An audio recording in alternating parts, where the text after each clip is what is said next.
That the West understands democracy. No, that's the problem. I'm not anti-Western. I'm against the bad things that were done by the Western countries. You're not anti-Western, and yet in June '03, before you left office, you said Anglo-Saxon Europeans essentially are proponents, and I'm quoting here, proponents of war, sodomy and genocide. Which is true. You must admit. But you're not anti-Western. I'm stating the fact. This is their character, and I will continue to say so. So when you come here you sit in the Hard Talk studio in the heart of London, you regard yourself, do you, as in one of the headquarters of war, sodomy and genocide? Well, I come here, of course, expecting to be lambasted by you, because that is the way you work. Well, I'm not lambasting you at all. I'm trying to tease out whether you believe it was a mistake for you to use this sort of language, because you clearly cut yourself off from any sort of meaningful dialogue with the West when you used these words. The Europeans used to call us the lazy Malays, incompetent Malays, untrustworthy Malays. We couldn't say a thing about you. So when I was in a position to say what we think about you, and I said it, and you don't like it. When you said it to us, you expect us to like it. We didn't like it, but we had no way of making our voices heard. I'm just wondering how you feel about democracy. Of course, in the world since 9/11, the United States and a coalition of partners led by the United Kingdom have talked a lot about spreading democracy. Do you believe in democracy? If you look at the history of the West, they come up with all kinds of ideologies. They use it for some time, and then they found it defective, and they drop it and start on another. One day they are going to forget about democracy, because in some countries democracy actually ended up with anarchy, and there were practically no governments. It's not a system that can fit everybody.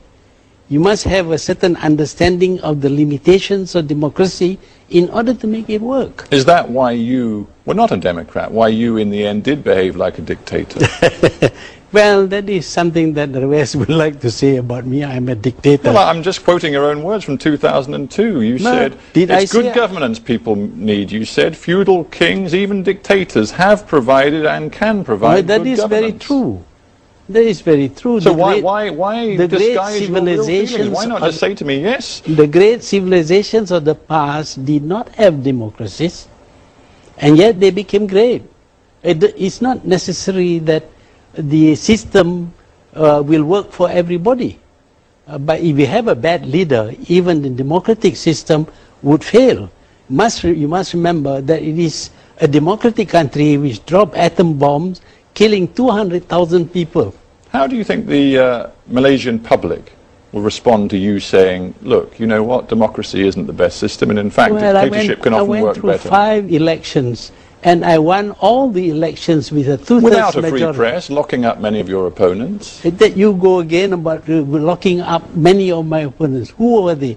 I don't know how many times I have to tell you that I've studied the Human Rights Watch reports, the Amnesty International reports, studies from the State Department, from the Canadian government. These are biased reports. The first thing I did on becoming the Prime Minister in 1981 was to release political prisoners who were detained by my predecessors, 22 of them, including many members of the opposition. And the 1984 press law, which required newspapers to get a new license every single year, made it very easy, for you to quieten them down, didn't it? No, it has always been there.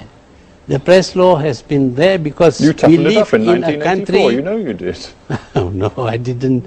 I didn't do that. But I don't know where you get your information from. But the fact is that we have a multiracial country. And if we are not careful, there will be racial flare-ups. And you look at most of the countries with a multiracial population, they are never peaceful. Even Northern Ireland, it took you such a long time to stop the war in Northern Ireland. Talking of peace, you did worry about the stability of your country, didn't you? That's why you were very strong, very tough with Islamist extremism inside Malaysia. Yes, it is necessary. Well, I just wonder in that case then, why before, again, just before you left office in October '03, why did you tell the Islamic Summit Conference that, and I'm quoting again a very famous speech, it's a little bit long, but 1.3 billion Muslims cannot be defeated by a few million Jews, you said. We're actually very strong. The Europeans killed 6 million Jews out of 12 million, but today the Jews rule this world by proxy. They get others to fight and die for them.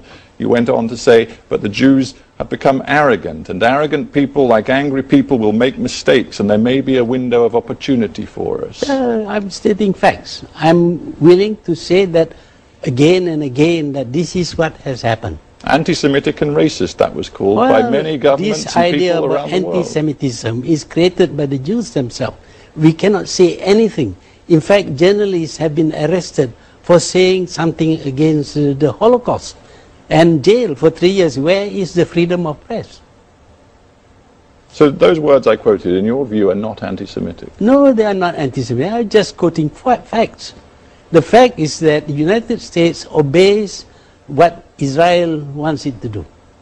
You call them facts. Let's leave that aside for a moment. I'm trying to understand your logic. Here you are, a man who says that your own country is potentially destabilized by Islamic extremism, and then you go out in an Islamic conference and you use words which could have been used by Osama bin Laden. There's no contradiction.